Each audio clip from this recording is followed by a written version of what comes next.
Buenas amigos y amigas de la historia, bienvenidos a Mini Biografías Históricas.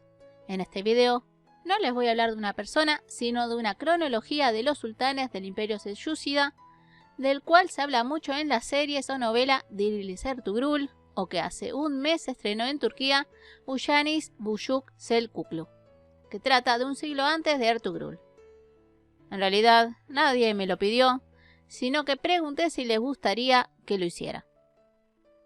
Antes de hacer la cronología, quiero hacer un breve resumen de por qué se le llama Selyúcida y un poco sobre su nacimiento. Su nombre se debe a un héroe llamado Selçuk que vivió a finales del siglo X y a principios del siglo XI.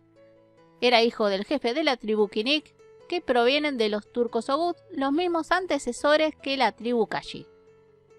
Cerca del 985, su tribu se separa de las otras tribus turcas Oghuz, partiendo de entre los mares Caspio y Aral hacia el actual Kazajistán. Es en esa época donde la tribu se convierte al Islam, aunque no sabemos si Selçuk también lo hizo. En esa región reinaban los gaznávidas, cuyo sultán llamado Mahmud los deja estar ahí. Pero poco años después, Mahmud vio cómo los Kinik iban aumentando su poder y decidió arrestar y encerrar a Selçuk, que murió poco tiempo después, en el 1037. Quiero aclarar que mientras existía el Imperio Selyúcida, también había vasallos, por lo que también había otros sultanes y emires. Así que el primer sultán fue Selçuk, que falleció en el 1037, anteriormente arrestado. Luego le seguiría su nieto Togrul I, que nació cerca del 990, y en el 1038 se convirtió en sultán del naciente Imperio Selyúcida. Ganó algunos territorios a los gaznávidas en Irán y para 1054 ya peleaba con el Imperio Bizantino en la zona de Anatolia. Togrul falleció en el 1063 sin tener hijos. El tercer sultán fue el sobrino de Togrul I, llamado Alp-Arslan, que nació cerca del 1030.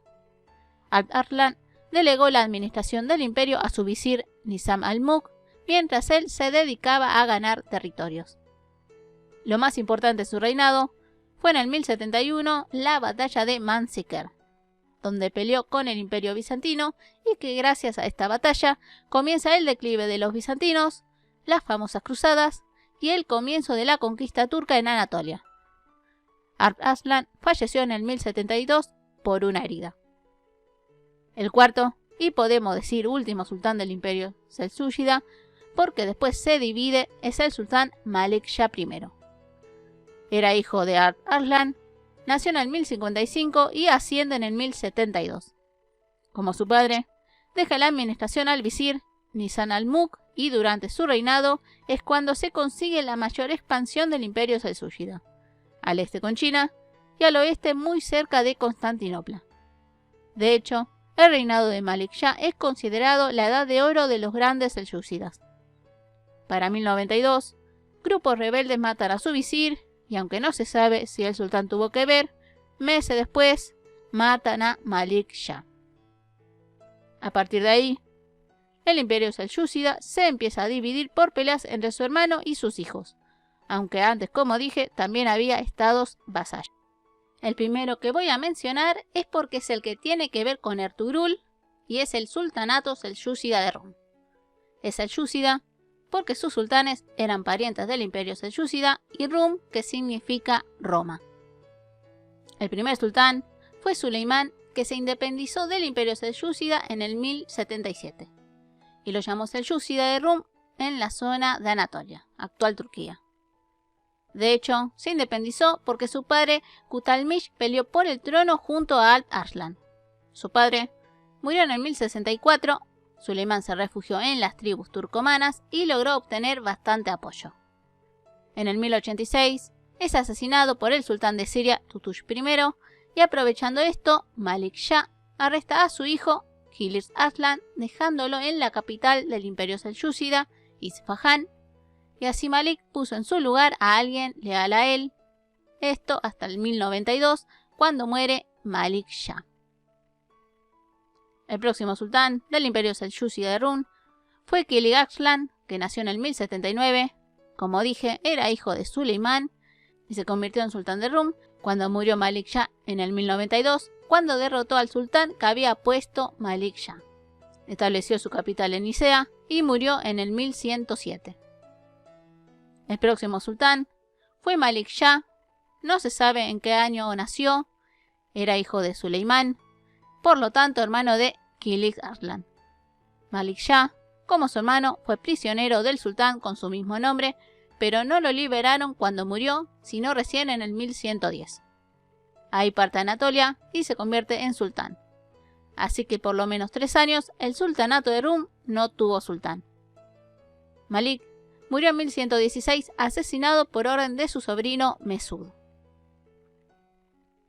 El próximo sultán fue Mesud I, que nació en el 1095, siendo el primero en nacer en la actual Turquía. Era hijo de Kilij Arslan y logró apoyo de los Danisménidas y capturó a su tío y lo asesinó, convirtiéndose en sultán en el 1116. Durante su reinado, digamos que traicionó a los Danisménidas, los venció y ganó sus tierras. Mesud falleció en el 1156. El próximo sultán fue Kilij Arslan II, hijo de Mesud I. No se sabe cuándo nació y se convirtió en sultán en 1156.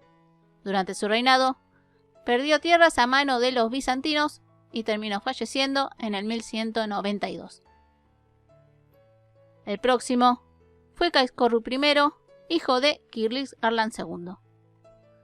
La llegada al trono no fue para nada fácil, ya que tuvo que luchar con sus hermanos. Reinó desde el 1192 al 1196 y luego desde el 1205 al 1211. Lo más importante de su reinado fue que ganó Antalya y así ganó un puerto en el mar Mediterráneo. Murió en 1211 en batalla. El sultán, entre 1196 a 1204, fue Suleimán II, hijo de Kilij Arslan II. Derrocó a su hermano Kaiskorru I y falleció en 1204. Luego lo sucedió su hijo Kilij Arslan III, que solo gobernó un año, ya que en 1205 lo derrocó su tío Kaiskorru I. A partir de 1211 gobernó Kaiskaus I, hijo de Kaiskorru I, que peleó por la sucesión con sus otros hermanos. Lo más importante de su reinado fue que conquistó Sinop y así un puerto en el Mar Negro y falleció en el 1220. El próximo sultán fue Kaikubad I o Alauddin Kaikubad. Nació en 1188, fue hijo de Kaiskorru I y este sultán es el que aparece en la serie de Ertugrul. Su reinado es el considerado el de mayor apogeo y el sultán más ilustre de todos los seljúcidas de Rum. También, este sultán sería el último que el imperio estaría libre de las manipulaciones de los mongoles.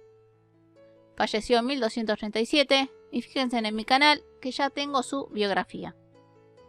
El próximo sultán fue Kaiskorru II, hijo de Kaikubad I, y reinó entre 1237 a 1246 y luego en 1257 a 1259. Con su reinado aparecerían las invasiones mongoles y se convertiría en vasallo. Ya a partir de los próximos sultanes, todos serían vasallos de los mongoles y hubo peleas entre los hijos de Kaiskorru. El próximo fue Kaikaus II, hijo de Kaiskorru II. Nació en 1234, fue sultán de 1246 a 1260 que fue destituido. Mientras tanto, también estaba Kilij Arslan IV que reinó entre 1248 a 1265. Y a su vez, también Kaikubad II entre 1249 a 1257. A partir de 1265 ya reinaría un solo sultán, Kaiskorru III hasta 1282, luego Mesud II hasta 1284 que es derrocado por Kaikubad III, que reinaría solo ese año y otra vez volvería Mesud II hasta 1293. Y otra vez sería derrocado por Kaikubad III, que reina hasta 1294. Otra vez que vuelve Mesud II hasta 1301 y otra vez Kaikubad III hasta 1303. Y ya por último vuelve Mesud II hasta 1307. Y el último sultán fue Mesut III, que solo reinaría en ese año. Ahí ya desaparece el sultanato Selyúcida de Rum, absorbido por el Imperio Otomano y los mongoles. En otro video les voy a hablar de los dos sultanatos que faltan, que son los Selyúcidas de Siria y los de Kermán. Bueno, amigos y amigas, espero les haya gustado el video. No se olviden su like y de compartirlo. Les mando un gran abrazo y nos vemos en el próximo video. Besos.